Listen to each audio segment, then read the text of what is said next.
Assalamualaikum warahmatullahi wabarakatuh. Salam sejahtera semuanya.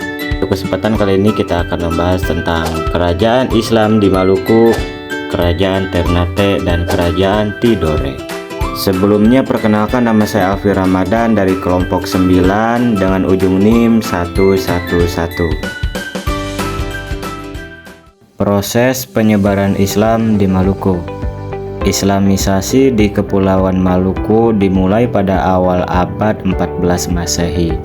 Proses penyebaran agama di Maluku tidak bisa terlepas dari peran ulama dan mubalik Jawa. Sunan Giri pada tahun 1486 memperkenalkan Islam kepada Raja Ternate yaitu Zainal Abidin. Zainal Abidin mendapatkan ajaran Islam dari pesantren Sunan Giri. Kerajaan-kerajaan bercorak Islam di Maluku. Kerajaan bercorak Islam yang terkenal di kawasan Maluku adalah Kesultanan Ternate dan Tidore.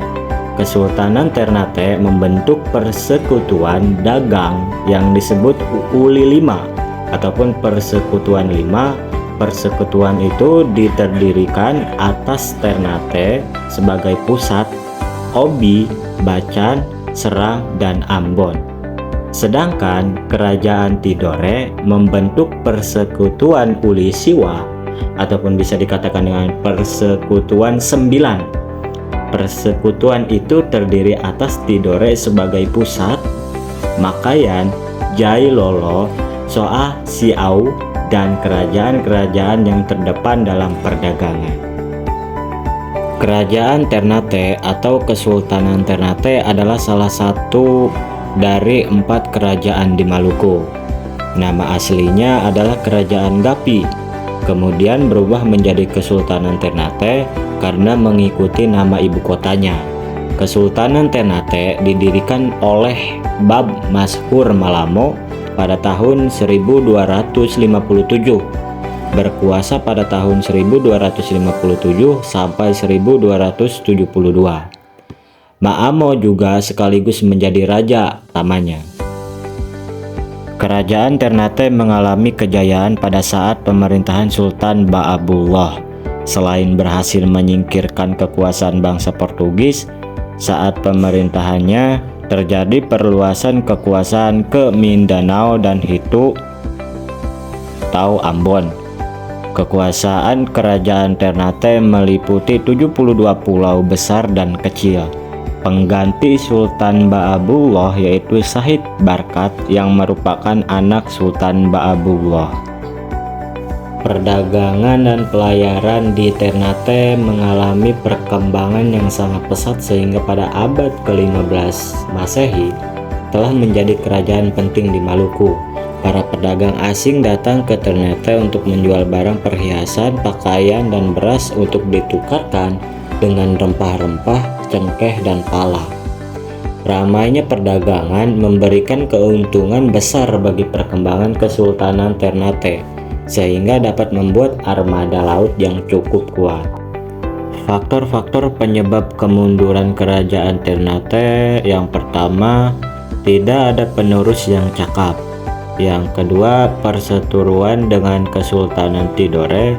Yang ketiga, pendudukan Belanda. Selain Kesultanan Ternate, kerajaan Tidore menjadi salah satu kerajaan besar yang berada di Maluku karena posisinya yang sangat strategis dalam dunia perdagangan pada masanya. Kesultanan Ternate juga memiliki pertahanan politik, ekonomi, dan militer. Oleh karena itu, Tidore pernah menjadi saingan Kesultanan Ternate dalam bidang perdagangan rempah-rempah. Terlebih lagi, kedua kerajaan Islam ini bersifat ekspansionis, di mana Ternate menguasai wilayah barat Maluku, sedangkan Tidore mengarah ke timur. Sejak didirikan pada 1081 Masehi, letak kerajaan Tidore tercatat beberapa kali mengalami pemindahan ibu kota.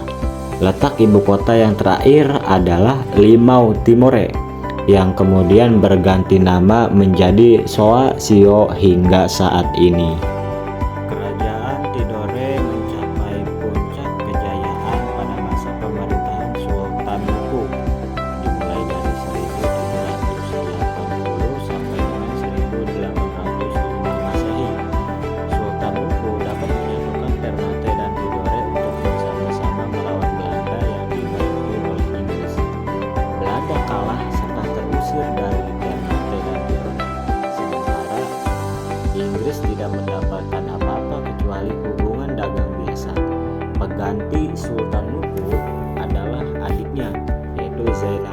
Saladin, ia juga giat menentang Belanda yang berniat menjajah kembali. Kehidupan rakyat Maluku yang utama adalah pertanian dan perdagangan. Tanah di Kepulauan Maluku yang subur dan diliputi oleh hutan rimba banyak memberikan hasil berupa cengkeh dan pala. Kerajaan Ternate dan Tidore merupakan penghasil rempah-rempah terbesar di dunia. Cengkeh dan pala merupakan rempah-rempah yang sangat diperlukan untuk ramuan obat-obatan dan bumbu masak. Oleh karena itu, rempah-rempah banyak diperlukan di daerah dingin seperti Eropa dan lain-lain. Dengan hasil rempah-rempah, maka aktivitas pertanian dan perdagangan rakyat menjadi maju dan pesat.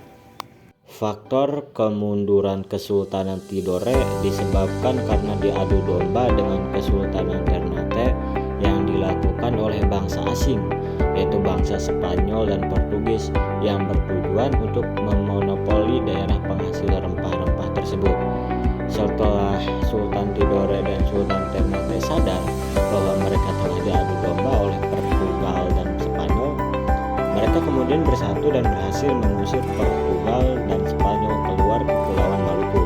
Namun kemenangan tersebut tidak bertahan lama sebab VOC yang dibentuk Belanda untuk menguasai perdagangan rempah-rempah di Maluku berhasil